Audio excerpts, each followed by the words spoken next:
This channel is supported by Truefire. Truefire is an online library of lessons from some of my favourite players. There's thousands of lessons on there. You can use the promo code JNC40 to get 40% off of any of their courses. I'm coming to find you! Elodie, where are you?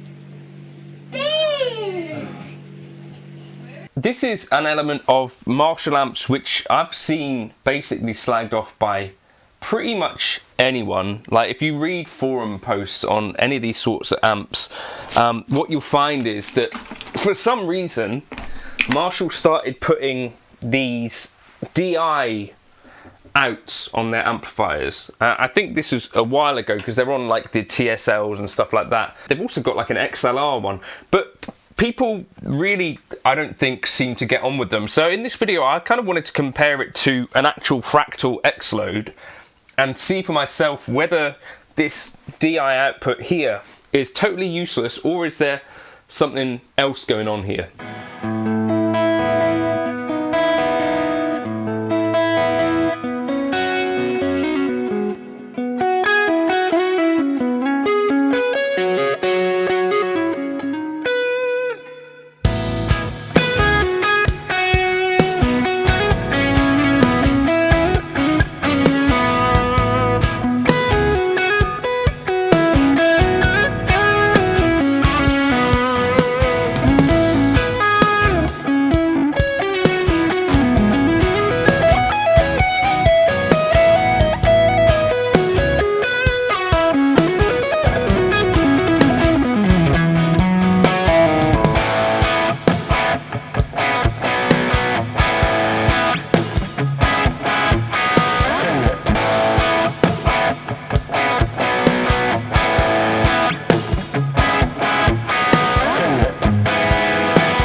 I don't know if you felt the same as me, but to me there was nothing stuck out to me as being bad about the DI out. I don't know if you felt like there was a big difference. Now the real key here is that you need to use an IR on the DI out of here, and maybe this is where people are going wrong, but once you do that, once you use the same IR, I found actually, like, compared to the X Load, it's totally fine. This is a Fractal X Load. It's like a 400-pound piece of gear, like the Sir reactive load. You know what I mean? Like, it's totally, like, what's the problem?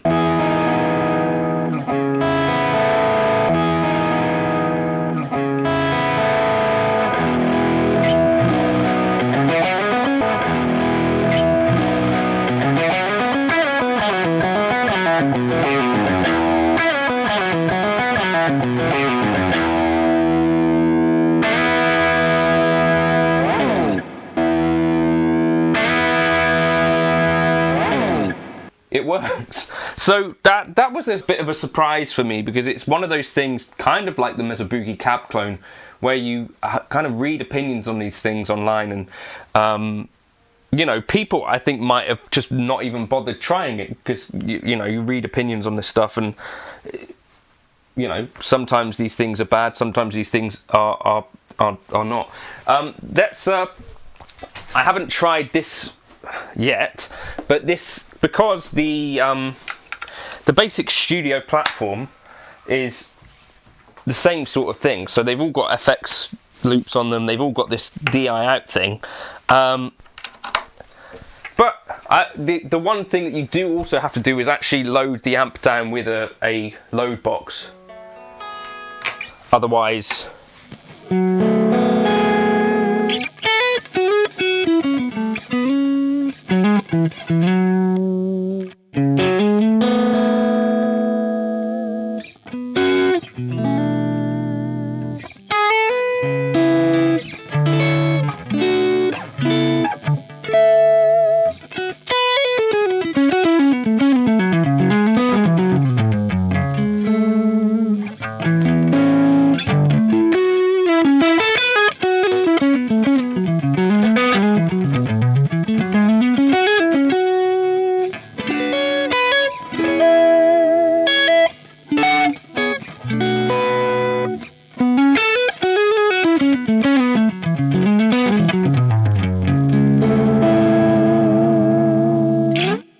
To me, that's a totally usable, probably very similar to what I'd be getting out of a load box. I can even, I guess, demonstrate this for you with the...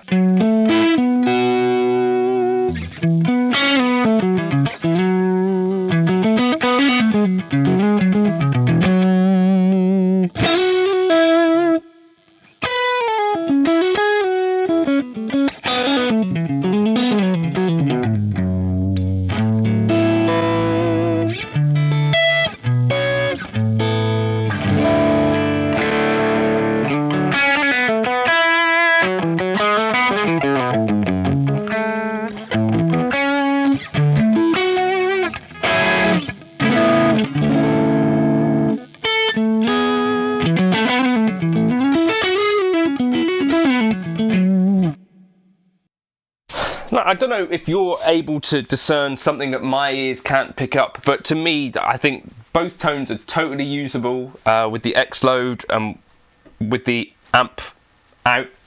Like, those are good to me, bright, spanky Marshall tones. The main key is that you just need to make sure you've put an IR on there, otherwise it's going to be an awful kind of spiky mess. But is this something that people have tried to do? Because I remember back in the past, sort of maybe 15, 20 years ago, I tried to record out of a Mesa Boogie Nomad, which had one of these DI outputs as well. And it's like, well, this is absolutely dogs. I imagine that these days I'd try putting an IR on it and probably find that actually I had a much more usable experience than then. So, like I said, it's really important that you continue to use a load with the head, so you can't unplug the cab and still have this working, I don't think. Connect speakers before use. So yeah, it's not a thing where you can unplug the speaker altogether because it doesn't have an internal load. But if you were, for instance, doing a gig and you needed with your amp to send out to front of house as well, if you had something that could just load an IR, like for instance an HX Stomp, then I think that's totally valid and a totally useful little output, which is completely contrary of what everything I've read about the DI outputs on these Marshall amps says. So I kind of just wanted to do a video on it. I've got more videos upcoming with the Silver Jubilee and the SV20. They're actually going back on Sunday to Marshall. I've just got to loan these for a while, but I've been really impressed with these amps for a few things. They're definitely loud. I'll do a video at some point kind of talking about which I would prefer for home use.